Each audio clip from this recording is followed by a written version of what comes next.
ভালো কাজ করলে ভালো কাজের প্রশংসা কিন্তু সবাই করে। এখন আমি যে জায়গাটাতে আসছি তিতাস নদীর পার শতান্য ঘাট, এখানে কিন্তু প্রত্যেকদিন বিকাল বেলা এবং দুপুর বেলা মানে অনেক লোকের সমাগম এখানে হয়। তবে আমি যে জিনিসটার জন্য এখানে আজকে আসছি, এই কাজটা হলো এখানে একটা টিউবওয়েল, যে কোনো একজন মানবিক মানুষ এখানে একটা টিউবওয়েল দিছিল। এখন এই টিউবওয়েলটা দেওয়ার পরে টিউবওয়েলটা হয়তো নিয়ে গেছে, কিন্তু টিউবওয়েলের গাতাটা কিন্তু ঠিকই আছে। কিন্তু এখন এখন বর্তমানে আমি যে কাজটার জন্য আসছি, ভাই, আসসালামু আলাইকুম, ভালো আছেন? ভালো আছেন? আচ্ছা, আমি বলতে চাচ্ছি এই জায়গাটাতে যদি 10-12 জন নামাজ পড়ার একটা ব্যবস্থা করা হয় কেমন হবে? আলহামদুলিল্লাহ। এখানে আসলে আপনারা জানেন এটা আমাদের এই লোকাল গ্রাম থেকে একটু মোটামুটি দূরবর্তী এরিয়া। মানুষ এখানে ঘুরতে আসলে বিশেষ করে মাগরিবের নামাজটা এখানে অনেক অসুবিধা হয়। মাগরিবের নামাজটা এবং অন্যান্য নামাজ পড়ার জন্য ছোটখাটো একটা জায়গা যদি আমরা মানবিকভাবে কোনো ব্যক্তি থাকে তাহলে এটা করে দিলে আমাদের জন্য, সকলের জন্য, বিশেষ করে মুসলিম ধর্মের লোকদের জন্যই যেহেতু অনেক বেশি, তাদের জন্য অনেক উপকৃত হবে। উপকৃত হবে।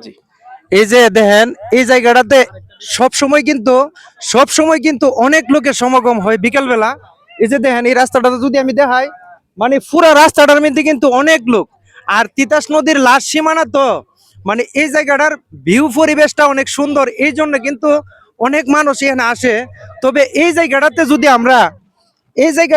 আমরা 10-12 জন মানুষ যাতে নামাজ পড়তে পারে, বা 15 জন মানুষ যাতে নামাজ পড়তে পারে, এই ধরনের একটা ব্যবস্থা যদি করে দেয়, তাহলে মনে হইতেছে যে যারা নামাজ পড়ে, নামাজি লোক, তাহলে নামাজ পড়তে আর সমস্যা হবে না, এখানে আইসা নামাজ পড়তে পারবে। তো এই উদ্যোগটা যদি আপনাদের কাছে ভালো লাগে, মানে প্রশংসনীয় হয়, তাহলে আমরা এই কাজটা করতে রাজি আছি। আচ্ছা, আর একটা বিষয় হলো, এখানে আমরা কিছুদিন আগে একটু উদ্যোগ নিছিলাম যে আমরা এখানে কিছু গাছ লাগাবো, এবং কিছু গাছ আমরা অবশ্য লাগিয়েছিলাম 5-6টা। আমি এবং ওই খাওয়ারের দুলাল ভাই সহ। এর মধ্যে একটা গাছ এখন বর্তমানে আছে, আর বাকি গাছগুলো নেই।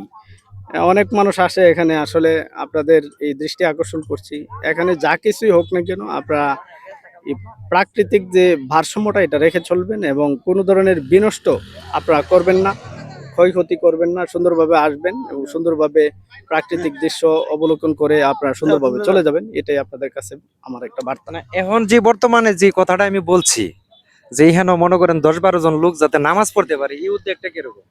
হ্যাঁ, এটা আপনাকে শুরুতেই বলছি যে এটা অত্যন্ত চমৎকার একটা উদ্যোগ, এবং সবচেয়ে বড় কথা হলো উদ্যোগের চাইতে এটা একটা সওয়াবের কাজ।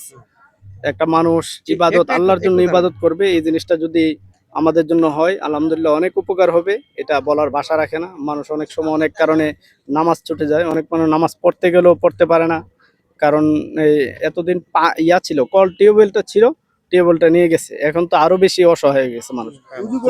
আচ্ছা, ধন্যবাদ, আপনাকে ধন্যবাদ। আর এই যে আরেকজন মুরব্বী দেখা যাচ্ছে, হ্যাঁ, ওনার সাথে একটু কথা বলি। আসসালামু আলাইকুম। ওয়ালাইকুম আসসালাম রহমতুল্লাহ।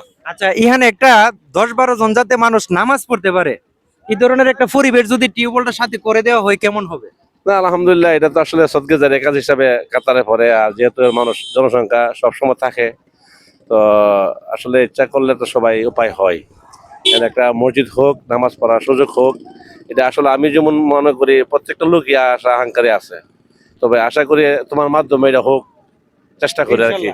প্রিয় বন্ধুরা, এই যে তিতাস নদীর ওই পারে কিন্তু একটা আশ্রয় কেন্দ্র আছে, কিন্তু ওই আশ্রয় কেন্দ্রটা যখন ওই যে পাশে জমি জমা করে, তখন ওই আশ্রয় কেন্দ্রটা মানুষ ব্যবহার করে যখন বৃষ্টি বাদল আসে, বজ্রপাত আসে। আর এখানে একটা টিউবওয়েল এক মানবিক ভাই দিছিল, এই টিউবওয়েলটা হয়তো চুরি নিয়ে গেছে। তবে আমরা এই জায়গাটাতে যদি আমরা একটা মসজিদ করি, তাহলে ইনশাল্লাহ এই মসজিদে অনেক মানুষ নামাজ পড়বে, আমি আশা করি। সবাই শেয়ার করবেন, সবার মতামত জানাবেন, এবং আপনারা যদি শেয়ার থাকতে চান এবং এই মসজিদের জন্য অনুদান দিতে চান, তাহলে আমার সাথে যোগাযোগ করবেন। ধন্যবাদ সবাইকে। আসসালামু আলাইকুম।